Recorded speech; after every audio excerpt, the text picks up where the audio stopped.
teve um ponto da minha vida que eu tomei um susto quando eu vi que eu sabia menos do que no passado. Depois que eu me formei na Academia Militar, durante mais ou menos uns 6 meses, a rotina de trabalho estava muito pesada, eu fiquei sem estudar nada. E aí uma hora eu fui pegar alguma coisa que eu sabia antes e eu vi, caramba, eu esqueci isso aqui. Eu não sei. E aí eu me deparei com uma analogia, eu já não lembro aonde, mas a analogia ficou, que era de um animal chamado assídia, ou seringa do mar. É um animal que ele fica vagando pelo mar durante um tempo, até uma hora que ele acha uma rocha, essa é a missão da vida dele, ele se fixa naquela rocha e depois que ele faz isso, para gastar menos energia, porque o cérebro consome muito, Eu sei. ele digere o próprio cérebro. O Bruno já Eu me era falou uma isso várias assídia vezes. naquele momento. Eu falei, Isso é ficou absurdo. na cabeça dele, porque ele falou, eu jamais quero ser essa pessoa, porque eu conheço gente assim, eu não quero ser essa Aquilo pessoa. me deu pavor, assim, eu falei, não, tenho que voltar a estudar, porque eu quero sempre poder olhar para trás e falar, hoje, em termos intelectuais, porque em termos físicos, o decaimento vai vir naturalmente. Intelectual também, né, no futuro isso vai acontecer, mas eu sempre queria saber mais do que antes. Então, você falou do papel da motivação, essa é a minha motivação para estudar. Você O não quanto quer que a ser uma motivação assídia. é importante nesse processo, porque a motivação vem e vai, né? Exatamente. E é interessante porque, assim, os pacientes que chegam, né, no consultório, por exemplo, da psicologia, né, questionando isso, né? Ah, eu quero estudar, eu quero saber mais, mas, assim, eu não consigo fazer isso, né? E o meu primeiro questionamento é, pra que você quer estudar? Você quer estudar pra quê? Qual é o seu objetivo com isso, né? A mesma coisa para emagrecer também, né? Eu trabalho bastante com emagrecimento no consultório também. Você quer emagrecer pra quê? Qual que é o seu objetivo com isso? Porque se você não tiver um objetivo claro, bem estabelecido, você não vai conseguir manter aquilo, né? Porque você tem que abrir mão de muita coisa para poder alcançar isso, né? Então, se você quer emagrecer, você tem que abrir mão de tomar sorvete até ficar em coma, como o Bruno falou, né? Infelizmente. Infelizmente.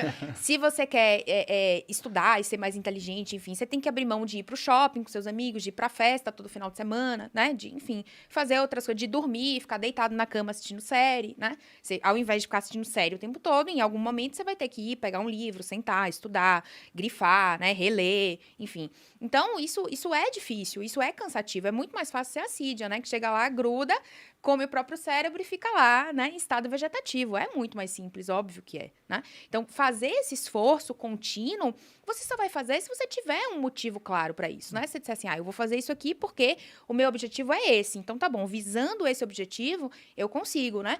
Muitas pessoas que estudam de maneira muito sistemática são aquelas que estudam para concurso. Porque elas acabam tendo ali aquilo como objetivo de vida. Então, não faz outra coisa a não ser estudar até passar. Né? Muitas conseguem, algumas não conseguem, enfim. Mas acaba sendo uma motivação muito forte, né? Isso é fundamental. Dentro dessa parte, assim, tipo, tem a motivação, vamos colocar num oposto à procrastinação. Para o cérebro é mais confortável a procrastinação? Olha, procrastinação é uma questão de motivação, né? Procrastinar é você deliberadamente decidir empurrar uma tarefa para frente. E você só vai fazer isso porque você tem alguma questão motivacional te fazendo fazer isso. Geralmente a gente procrastina o quê? Coisas que você não vê nenhum ganho, ou vai exigir muito esforço, ou você não sabe se vai conseguir. São 3 coisas que minam muito a motivação. Você vê se tem recompensa no final, o esforço que você vai ter que empregar e quais são as chances de você conseguir chegar ali. Dificilmente você vai procrastinar, sei lá, uma viagem que você quer fazer muito. E eu vou abrir um parênteses, Bruno, acho legal colocar isso para todo mundo que é professor, que são nossos casos aqui, alunos. Motivação, na minha avaliação, é um dos aspectos mais subestimados da educação. Porque quando a gente está motivado, quando a gente tem um motivo, isso significa no seu cérebro liberação de dopamina. E a dopamina ela vai em áreas envolvidas, por exemplo, com controle da atenção e formação de memória. Então, você ia assistir uma aula motivado... Você grava mais. Muito mais. Muito A química do Muito seu bom cérebro isso. é diferente se você estiver motivado ou não. Agora, por exemplo, se estiverem motivados no que eu estou falando, isso vai mudar completamente A percepção. o quanto você vai conseguir prestar atenção em mim e o quanto você vai conseguir formar de memória em relação a isso. E isso explica, em parte, porque que às vezes você lembra muito uma coisa e ela lembra Aquela muito de formação outra. de memória que a gente está Isso. discutindo. Então faz muita diferença e eu acho que isso é muito pouco discutido. Porque você chega na escola, você escolheu alguma disciplina na escola? A gente não escolhe, você vai fazer, não sabe por que faz, Bhaskara, sei lá o quê. Eu também sofri na escola por causa disso, eu não conseguia prestar atenção. Eu não tenho déficit de atenção, era desmotivação mesmo. Desmotivação. Universidade é a mesma coisa, uma disciplina chata. E agora a gente está nesse novo cenário de educação digital que eu acho muito legal por um motivo. As pessoas escolhem. Exatamente. Uma vez eu vi o Jota comentando isso, que ele já foi professor. Ele falou, cara, o pessoal aqui não quer me ver. Daí, na hora que você vai pro digital, as pessoas não só te escolheram, como elas estão pagando. O estado motivacional dos alunos, e eu estou percebendo isso agora, esse ano, né? Que eu agora dou aula na universidade, em alguns cursos, putz. Na universidade, alguns são obrigados e na rede social o pessoal te assiste porque quer. O comportamento do aluno é diferente, assim, é um negócio absurda a diferença. E o que explica isso tudo? Motivação que, por sua vez, tem a ver com uma mudança química no cérebro, total, né? Eu acho legal a gente falar isso pra galera... Não sei, tem coisas que a gente pode fazer para mudar, né? Talvez flexibilizar mais. Lá no Materializa, que é o meu programa de emagrecimento, hábitos saudáveis, eu sei disso, né? Eu falo, eu só vou conseguir fazer com que a pessoa siga a dieta e se esforce agora para colher alguma coisa, talvez muito pouco no futuro, né? Porque o ganho de saúde é muito rápido, mas as pessoas não valorizam isso tanto. Sim. Então, elas valorizam o emagrecimento, elas valorizam Estética. a estética, a bunda dura, né? A barriga sequinha e tal. E para isso acontecer, demora. Infelizmente. A gente gostaria de fazer dieta por 2 dias e tá magro. Mas eu não acho acontece. muito injusto isso, muito ficar injusto. 1 dia sem comer e não emagrecer nem 6 quilos. E você, Nem 6 quilos. É muito injusto. você só consegue 1, né, amor? Porque Exato. o homem é desgraçado. Mas, e aí, uma das estratégias que eu uso lá no Materializa é trazer a motivação no sentido de que você consegue completar algumas etapas. Então, uma etapa, certamente, quando você vê o emagrecimento acontecer, é muito motivador, porque você quer continuar. Agora que eu tô magrinha, que a minha barriga tá sequinha, eu nem quero comer mais, tô de boa. Eu consigo Isso dizer se chama reforço muitos mais positivo, não. né? Agora, quando você não consegue, você precisa de uma outra coisa externa. Então, eu sempre divido lá as nossas tarefas em etapas, para você São diárias? alcançar. Desculpa, São são diárias. E aí, você meio que tem que... Tem a recompensa, Tem a você marca a recompensa, bolinha. você marca muito marcar legal, e tal. muito E eu legal. falo que o legal é fazer... É. Anotar mesmo É. e tal. Então, lá no Materializa, as pessoas, elas ficam muito motivadas porque, no final do dia, elas querem marcar as bolinhas Não, corretas. Isso é a base da psicologia comportamental, né? Olha, A a Malu, ela já aplica a psicologia maravilhoso comportamental. meu programa. Dia 4 de janeiro, abre as inscrições. Anota aí. Me convida que eu vou lá falar de psicologia comportamental já pra está isso. convidada, ao vivo. Pronto, ao vivo. Estou me comprometendo.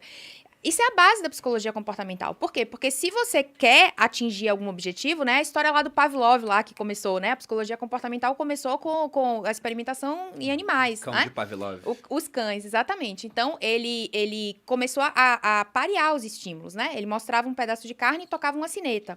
E aí, com o tempo, o cão, ele não precisava mais de ver o pedaço da carne. Ele bastava tocar a sineta, que ele já salivava, né? Então, quando você faz esse pareamento de estímulos, ou seja, eu consigo fazer essa atividade aqui, e aí eu tenho essa recompensa aqui, né? Que pode ser marcar uma bolinha, que pode ser, enfim, né? Nas crianças, a gente faz muito a estrelinha, né? Se você arrumar seu quarto todos os dias, a gente vai colar uma estrelinha aqui no quadro. Depois, se você tiver 7 estrelinhas, que é a semana toda, daí a gente vai poder ir tomar um sorvete, a gente vai poder ir no cinema, a gente vai poder fazer alguma coisa que você gosta, né? Pra quê? Pra motivar a criança, pra ela ter ali a estrelinha dela colada todo dia e chegar no 7º dia ela poder fazer alguma coisa. A mesma coisa que você faz com seus alunos, né? Sim, Todo exatamente. dia preenche a bolinha. Quando você preencher tantas bolinhas, aí você vai ter direito a ganhar alguma coisa, enfim, a fazer alguma coisa que você gosta, né? Então, essa é a base, assim, né? Nossa, isso facilita demais.